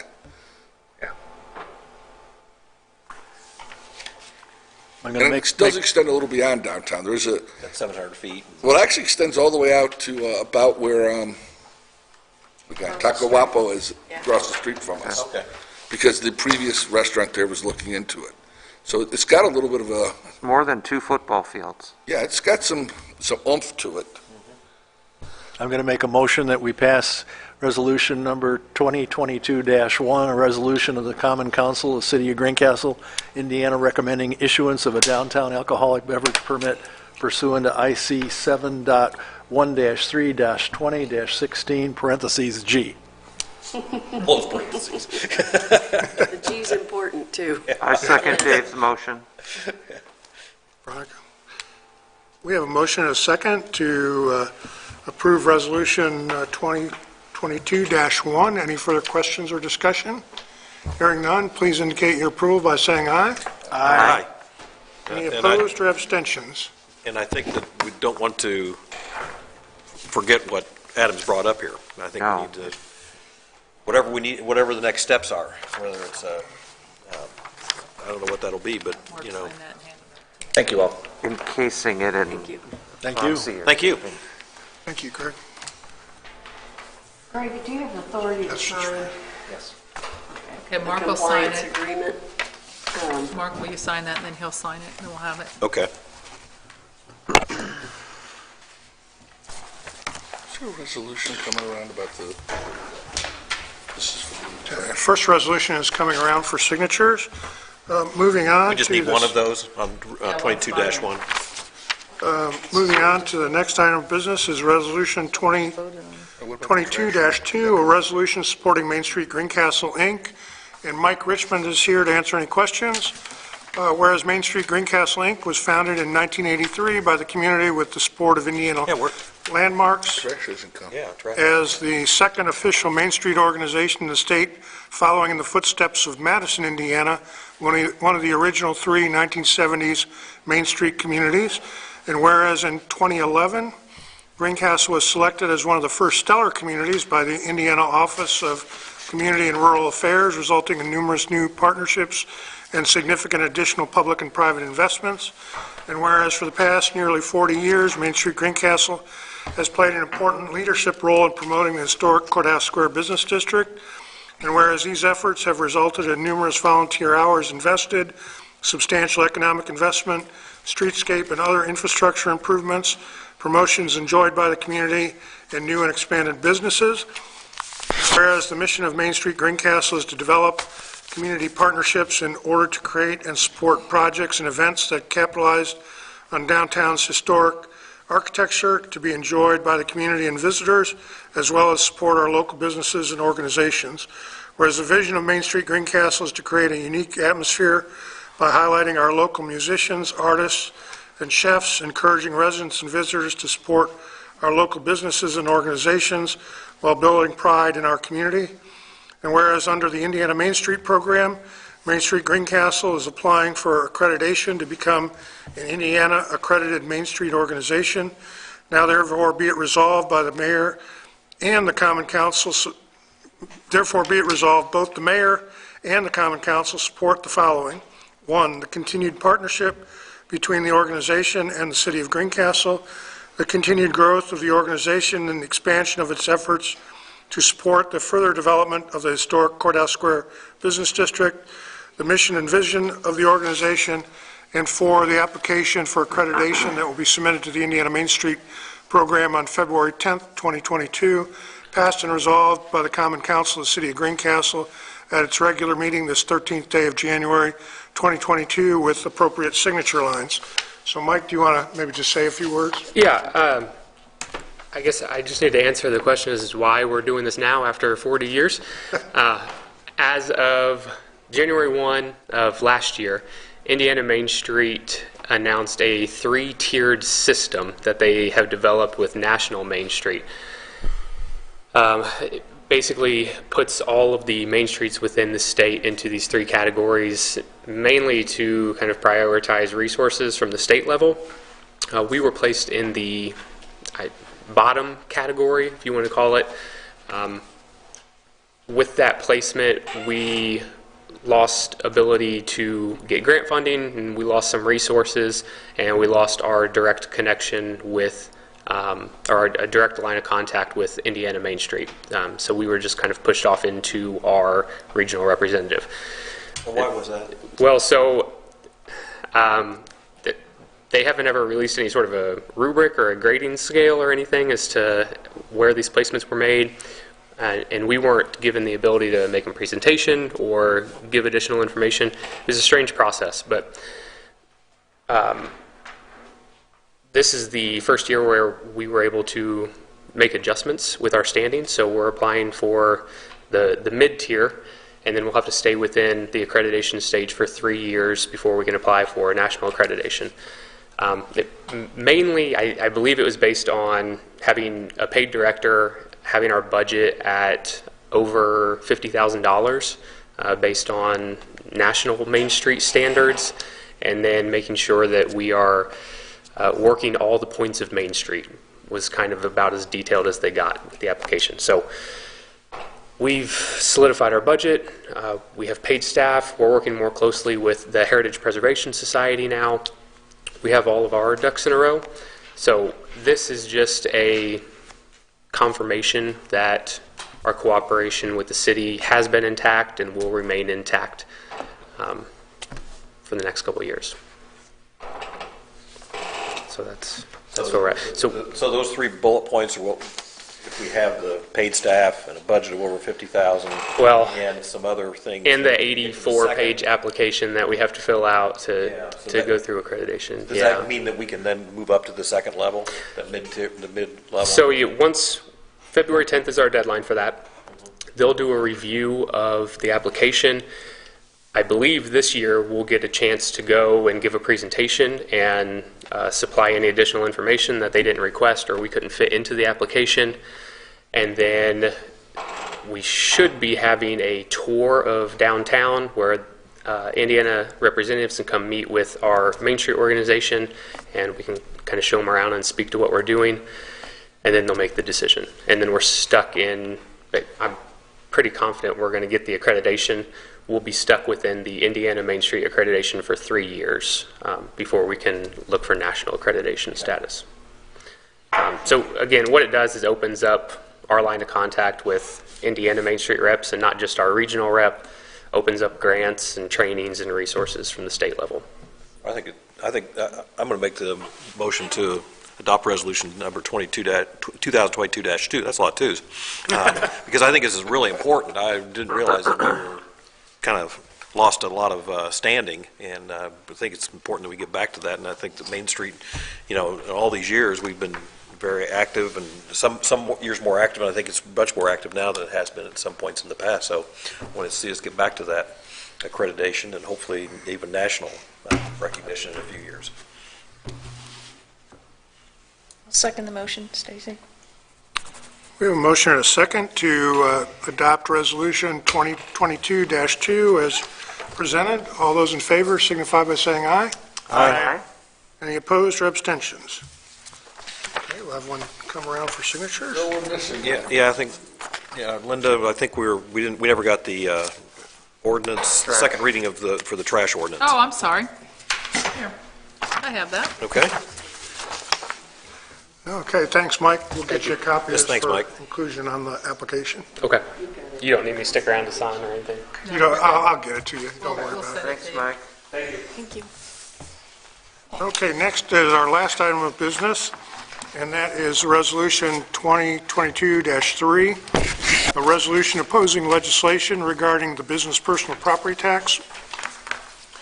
Whereas the Indiana legislature proposed changes to the depreciation floor and other aspects of Indiana's business personal property tax as a priority in their 2022 legislative agenda, and whereas the Greencastle Common Council has grave concerns with all legislation that contemplates eliminating any portion of the personal property tax without a permanent full replacement guaranteed by the state, and whereas any contemplated revenue replacement must be a source of revenue that continues to grow over time, just as property tax base would, in order to allow communities to cover increases in operating costs and to meet the demand for increases in services.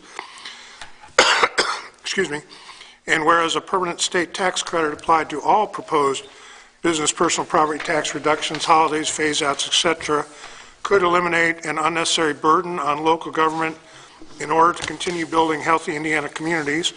And whereas the personal property tax is a relied upon method for funding local government, and whereas for taxing units not at the 1, 2, or 3% caps, a reduction in the tax base could result in property owners paying more in residential, income-producing residential and agricultural property taxes. For those communities at the caps, any phase-out or reduction of business personal property assessed value means a loss in revenue for local units of government. And whereas in Putnam County, the $342,240,211 in business personal property assessed value made up 23.2% of the total taxable net assessed value of the county for the 21 taxes. And whereas for the Greencastle Community School Corporation, the $187,138,198 in business personal property assessed value made up 40.2% of the total taxable net assessed value of the school district for 2020 paid 2021 taxes. And whereas in the city of Greencastle, the $122,616,558 in business personal property assessed value made up 47.3% of the total net assessed value of the city for the 2020 paid 2021 taxes. And whereas it is nearly impossible to determine the exact amount of changes to the 30% depreciation floor to property tax revenue due to the city without individually analyzing over 290 business personal property tax returns for businesses located within the city. And whereas the city of Greencastle, as a county seat with a large number of businesses, has the potential to see a significant decrease in business personal property tax assessed value, a decrease in associated revenue, and an adverse impact on the property tax caps. And whereas the Tax Foundation's 2022 State Business Tax Climate Index lists Indiana as #1 ranking for low property taxes, and whereas Indiana consistently ranks in the top states with an attractive business tax climate, yet a community's quality of life is an increasingly greater influencer of business relocation and growth decisions. Now therefore be it resolved by the Common Council of the City of Greencastle that 1, the Common Council opposes all legislation that contemplates eliminating any portion of business personal property tax assessed value that would result in a loss of local tax revenue. 2, the Common Council urges the Indiana House of Representatives and the Indiana Senate to ensure that any revenue lost due to changes in the assessment of business personal property is replaced with a permanent guaranteed replacement revenue stream. This resolution shall become effective upon the date of passage, passed and resolved by the Common Council of the City of Greencastle at its regular meeting this 13th day of January 2022. AIM, which is the old Indiana Association of Cities and Towns, asked that communities pass this resolution. This was done several years ago and was pretty effective in minimizing some of the adverse impacts that were proposed at that time relative to local property taxes. There are a number of bills in the legislature that tweak the nature of business personal property taxes. The governor indicated in his State of the State speech that he'd like to remove the floor on personal property taxes, and I think there has been some discussion by several key leaders in the legislature that there may be a total elimination of business personal property taxes at some point. That would have a significant adverse impact on our revenue streams. I'd like to say this is not an anti-business resolution. It's really a fairness resolution. What's happening is, in some ways, the legislature is taking credit for a tax cut, but they're not using their funding to make that tax cut. They're using our local funding to gain the accolades, so to speak, as opposed to using the state surplus to maybe do a tax credit, lower the corporate income tax, or offer some other business tax cut rather than cutting local tax revenue. So this is kind of a public relations effort to bring to the attention to the legislature that there is a potential adverse impact on local units, unless they look at both sides of the coin, both a tax reduction for business, but then also make sure that the revenue loss is made up to serve local units.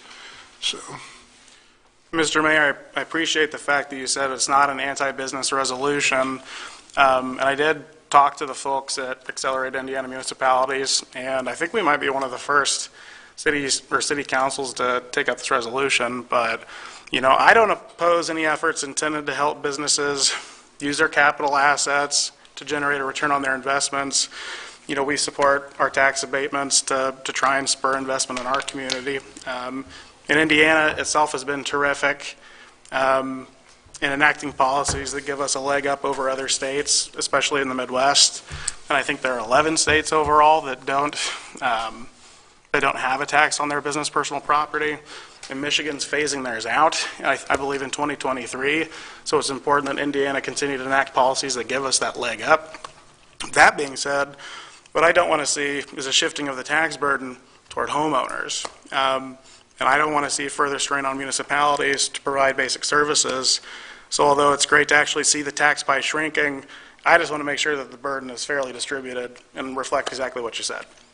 in my previous role in economic development, what I found was those states that did not have business personal property taxes, their real estate taxes were significantly higher. But when you ran the calculations, the tax burden was about the same. We're still, even though Michigan's phasing theirs out, I think they're doing some other tax moves to make up the revenue. And I think the bill to businesses is probably not going to change much, but it's just going to be paid in a different way. I think, Cody, you said some things really well, because at the end of the day, we have a responsibility to provide services to our citizens. And, I invite people to come look at our budget, which is posted publicly, and tell me where the fat is. What do you want us to cut out? Because people always say, they say it to me on the streets, they say, speak out, there's all this fat in city government or in government. Well, come look at our budget. It's pretty lean. We finally started paying our workers a fair wage. Come on, we should have been doing that years ago. We have, unfortunately, or fortunately, but hey, look at things, we live in a city that has a tremendous amount of non-tax property.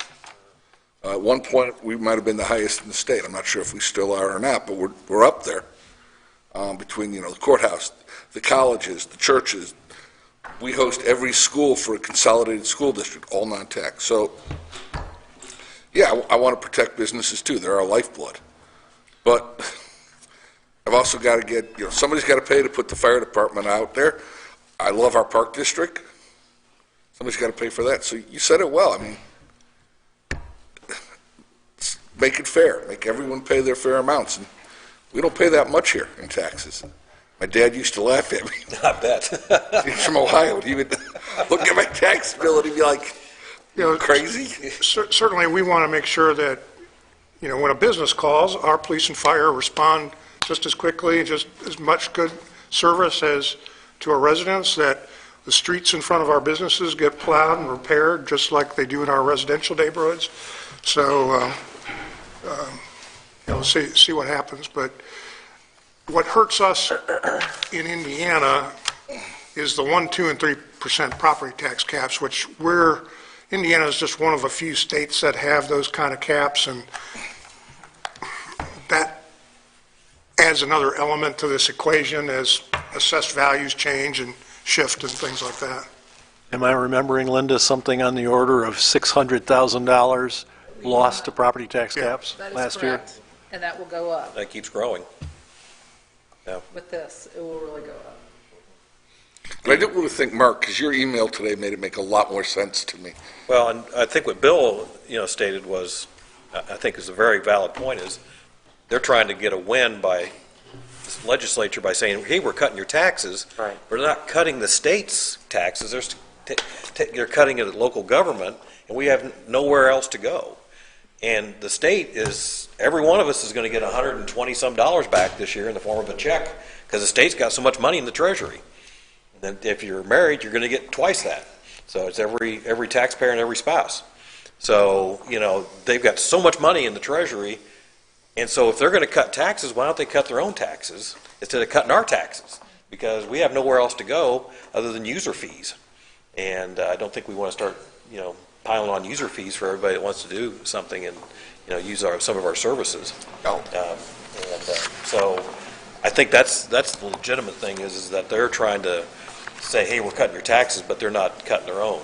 And they're actually giving us back. And I'm fine with them giving us back some money because there's so much money. I think it's remarkable that through the pandemic that Indiana piled so much money into the treasury that the bill they passed back in the early 2000s says, hey, there's too much money there. You got to give it back to the taxpayers. That hasn't happened for about 10 or 15 years, last time they did that.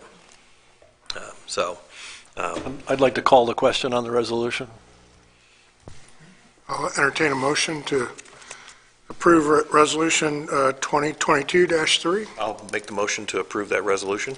Glad to second it. We have a motion and a second to approve Resolution 2022-3. Any further questions or discussion? Hearing none, please indicate your approval by saying aye. Aye. Any opposed or abstentions? We'll send around the signature, and that concludes the items of business for consideration this evening. Entertain a motion to adjourn. So moved. No second? Died for lack of a second. Died for lack of a second. No, second. We're going to stay here. Second. Adam seconds. We have a motion and a second to adjourn. All those in favor signify by saying aye. Aye. Thank you very much. We'll get signatures on these coming by.